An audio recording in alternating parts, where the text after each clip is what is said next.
स्वागत है आपका मार्केट टाइम्स टीवी पर। मैं हूं आपके साथ आरती सिंह और आज हम बात करेंगे कृषि जिंसों से जुड़ी बड़ी खबरों की।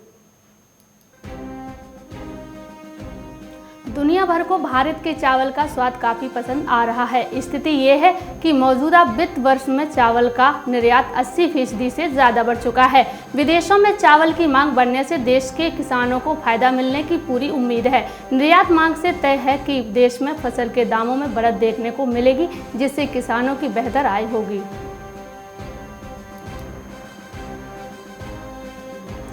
निजी चीनी मिलों का शीर्ष संगठन इंडियन शुगर मिल्स एसोसिएशन ईसमा ने चालू सीजन में चीनी उत्पादन के अपने अनुमान में कटौती की है।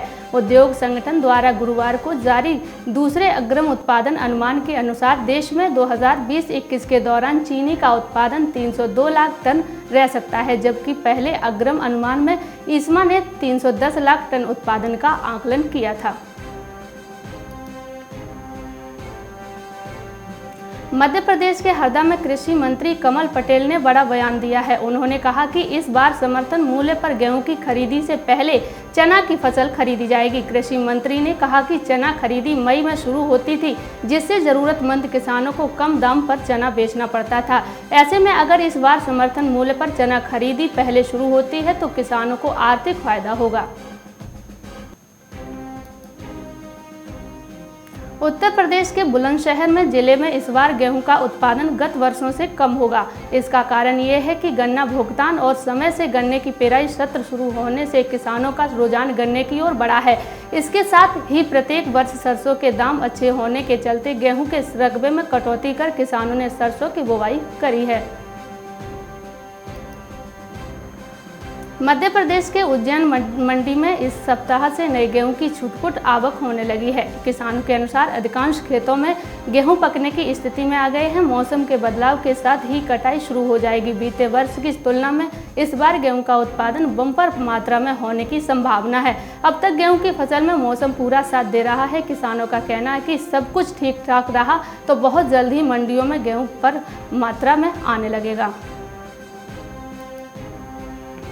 कृषि कानून के विरोध में लगातार तेज होते धरना प्रदर्शन के बीच बजट सत्र शुरू होने जा रहा है। 1 फरवरी को वित्त मंत्री निर्मला सीतारमण बजट पेश करेंगी। खबर यह है कि इस बजट में किसानों के लिए बड़ा ऐलान किया जा सकता है। खबरों की माने तो सरकार वित्त वर्ष 2021-22 के लिए 19 लाख करोड़ रुपए तक बढ़ा सकती है। आंकड़ों के लिहाज से बढ़ोतरी करीब 25% हो सकती है। अगर ऐसा हुआ तो ये किसानों के हित में बड़ा कदम माना जाएगा।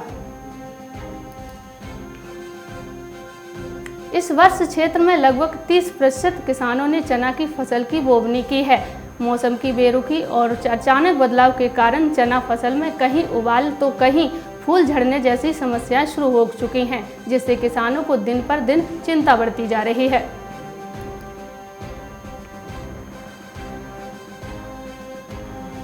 मैनपुरी मंडी में सब्जियों की आवक बढ़ने के साथ अब दामों में भी कमी आ गई है। दामों में गिरावट स्थानीय सब्जियों के मंडी में आने से हुई है। इससे लोगों की रसोई का बजट पहले की अपेक्षा कम हो गया है। वहीं ताजी सब्जी भी लोगों को उपलब्ध होने लगी है।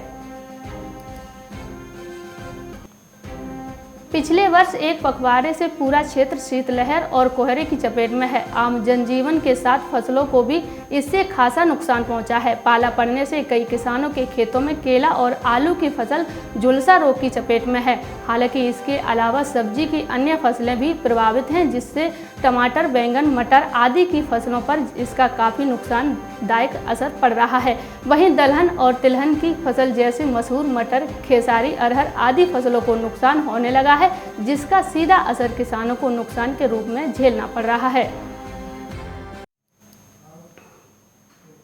अभी के लिए सिर्फ इतना ही और अधिक जानकारी के लिए बने रहिए हमारे साथ मार्केट टाइम्स टीवी पर।